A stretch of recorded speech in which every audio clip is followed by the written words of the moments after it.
आशीर्वादाची थाप ज्यांची असते ते परमपूज्य सद्गुरू सिद्धदयाळ शिवाचार्य गुरुमाऊली बेटमुगरेकरांचं या ठिकाणी समस्त ग्रामस्थांच्या वतीनं या ठिकाणी आपले सप्ताह कमिटी आशीर्वाद घेत आहेत।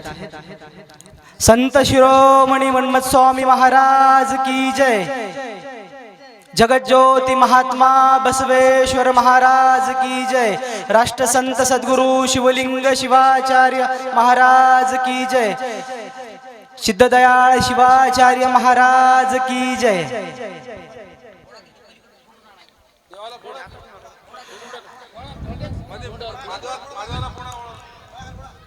मोठ्या हर्ष उल्हासामध्ये टाळाच्या आणि मृदुंगाच्या तालामध्ये लयबद्ध होऊन शिवनामाच्या गजरामध्ये जयघोष करत स्वतःचं देहभान विसरून भगवान शिवाच्या परमात्म्याच्या चरणी लीन होत होते।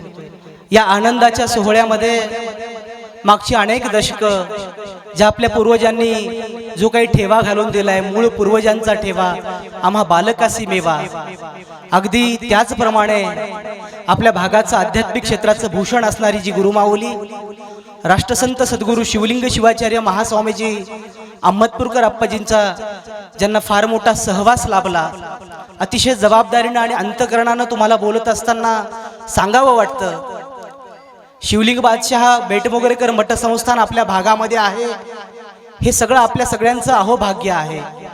राष्ट्रसंतांच्या जाण्यानंतर लिंगायत समाजामध्ये फार मोठी पोकळी निर्माण झालेली आहे।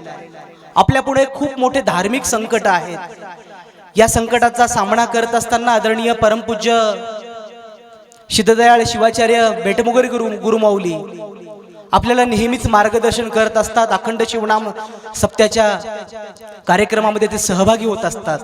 ते आज आपल्या सगळ्यांमध्ये उपस्थित आहेत। मी आपल्या सगळ्यांना विनंती करतो की जोरदार टाळ्याच्या गजरामध्ये गुरुमाऊलींचं आपण स्वागत करावं। गुरुमाऊलींचे आशीर्वाद, गुरुमाऊलींची प्रेरणा सदोदित आपल्या सोबत राहण्यासाठी आम्ही नेहमीच गुरुमाऊलींना वंदन करत असतो।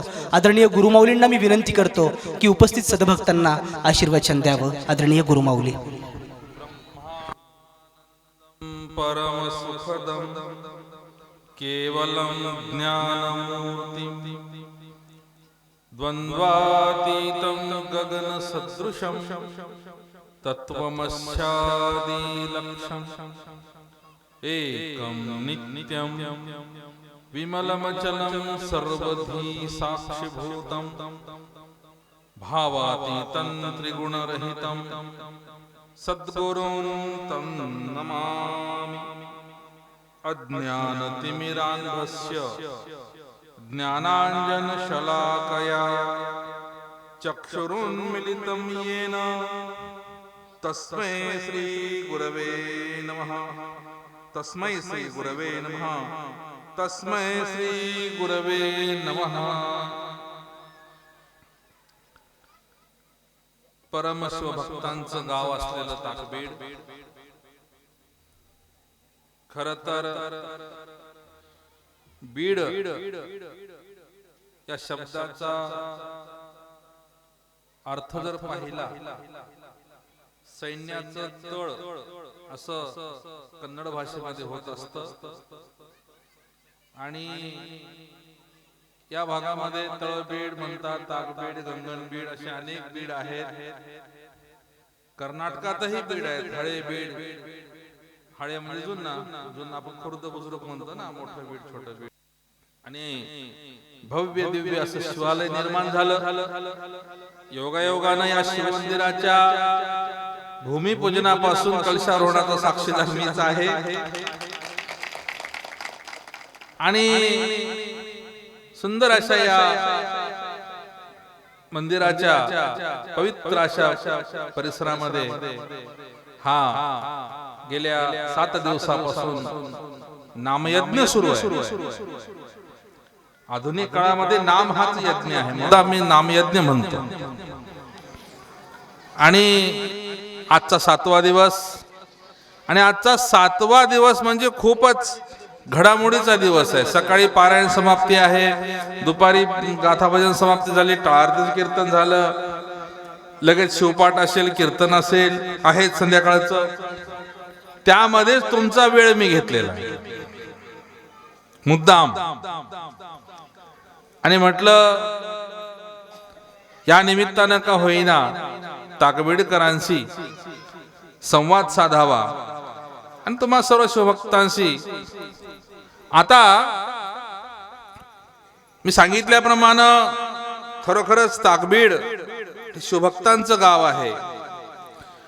जेव्हा कधी मी गावामध्ये येतो, मग युवक मंडळी असतील की तुम्ही सर्व ज्येष्ठ मंडळी असता, तुम्हा सर्वांचा हा भक्तीतला उत्साह बघून मनस्वी आनंद तर होतोच होतो. भूमिपूजनापासून कलशारोहण हे जसं एक सगळ्यांचं स्वप्न आज पूर्ण झालेलं आहे. खरं तर मी आता प्रवचन करणार नाही बरं का, फक्त तुमच्याशी मी संवाद साधायलो.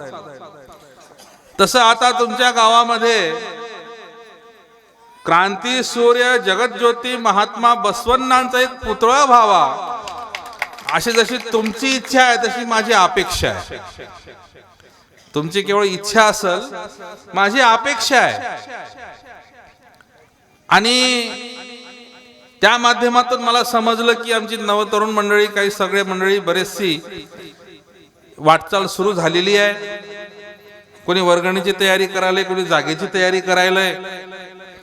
जसं या शिवालयाचं भूमिपूजनापासून कलशारोहणाचे तुम्ही आम्ही साक्षी आहोत, तसंच लवकरात लवकर योग्य ठिकाणी योग्य जागेवर या परिसराचं वैभव असावं. एक दिव्य असा पुतळा त्या ठिकाणी, भव्य असा पुतळा निर्माण व्हावा, ही माझी अपेक्षा आहे. आणि तुम्ही सर्व ताकबीडकर मंडळी माझी अपेक्षा पूर्ण करता आल्यात, मला काही शंका वाटत नाही. म्हणून आता अधिकच बोलत नाही. खरोखरच तुम्हा सर्वांचा एवढं, खरं तर एवढा उशीर होऊन मला वाटलं कोणी राहिले का नाही की शिल्लक. गावाच्या बाहेर मंदिर आहे, 4-2 माऊली आम्हाला जाताना दिसल्या रस्त्यानं. मी म्हटलं कीर्तन संपलं आणि सगळे परत निघाले की काय वाटलं. योग्य वेळी आलो, पण मला आमच्या त्या दिदीचं कीर्तन काय ऐकायला भेटलं नाही. श्रवण भक्ती आज काही मला घडलीच नाही, माझंच तुम्हाला ऐकावं लागलं. असो, सांगायचं तात्पर्य हे की या प्रसंगी एवढंच बोलतो. आणि लवकरात लवकर जगज्योती महात्मा बसवण्णांचा पुतळा पूर्ण व्हावा अशी अपेक्षा त्या अनंतकोटी ब्रह्मांड नायक शिवप्रभूंच्या मंगलमय चरणी करतो. आणि माझे 2 शब्द मी या ठिकाणी संपवतो.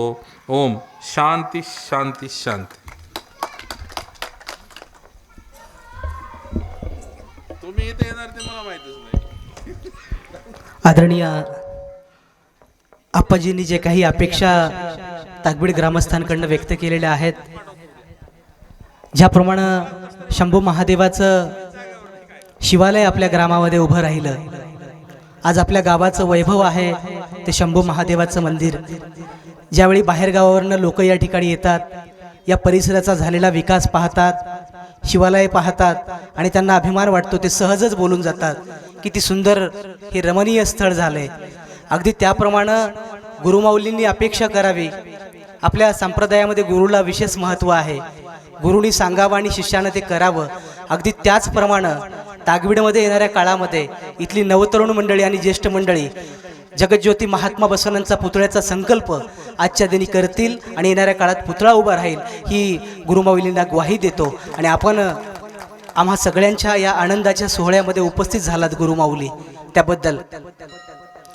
त्याबद्दल मी आपले ऋणनिर्देशन व्यक्त करतो. त्यासोबतच आता बालाजी मामा मंडलापुरे म्हणाले की ज्यावेळी महात्मा बसवण्णांच्या पुतळ्याचा भूमिपूजनाचा समारंभ होईल, ज्याप्रमाणे महादेव मंदिराचा जीर्णोद्धाराचा समारंभ झाला, पहिलं कुदळ तुमच्या हातानं खोदलं गेलं, अगदी त्याप्रमाणे महात्मा बसवण्णांच्या पुतळ्याचं देखील भूमिपूजन आदरणीय आप्पांच्या हातानं संपन्न होईल. आणि येणाऱ्या काळामध्ये रस्त्यावरनं जात असताना प्रत्येक आईला, ताईला, गावातल्या प्रत्येक मुलाला अभिमान वाटेल की मी लिंगायत आहे, माझी एक वेगळी संस्कृती आहे, माझी एक वेगळी ओळख आहे, मला व्यसन करता येणार नाही, मला व्याभिचार करता येणार नाही, मला चुकीचं वागता येणार नाही, ही भावना प्रत्येक ताकबीडकरांच्या मनामध्ये निर्माण करण्यासाठी जे काही माऊलींनी अपेक्षा व्यक्त केलेल्या आहेत ते पूर्ण करण्यासाठी समस्त ताकबीडकर सातत्यानं प्रयत्न करतील. आणि येणाऱ्या वर्षभरामध्ये ते शब्द आम्ही पूर्ण करण्याचा प्रयत्न करूयात, हीच गुरु माऊलींना अभिवचन देतो. धन्यवाद. यानंतर प्रसादाची व्यवस्था केलेली आहे आणि रात्री ठीक 9 वाजता शिवानंद महाराज महाराज दापसेडकर यांचं सुश्राव्य असं कीर्तन होणार आहे. आपल्या सगळ्यांना विनंती करतो की महिला भगिनी बहुसंख्येने उपस्थित झाल्यात, सगळे प्रसाद घेऊन इथंच थांबलात तर अधिकचं बरं होईल. त्यामुळं यानंतर शिवपाठ होईल, प्रसाद होईल, त्यानंतर शिवकीर्तन होईल. त्या प्रसंगी आपण सर्वांनी उपस्थित राहावं. धन्यवाद. शरणू शरणार्थी. संभाजी किशन पाटील मंडलापुरे यांचं सगळ्यांना आग्रहाचं निमंत्रण आहे. आदरणीय किशन महाराजांचे चिरंजीव संभाजी किशन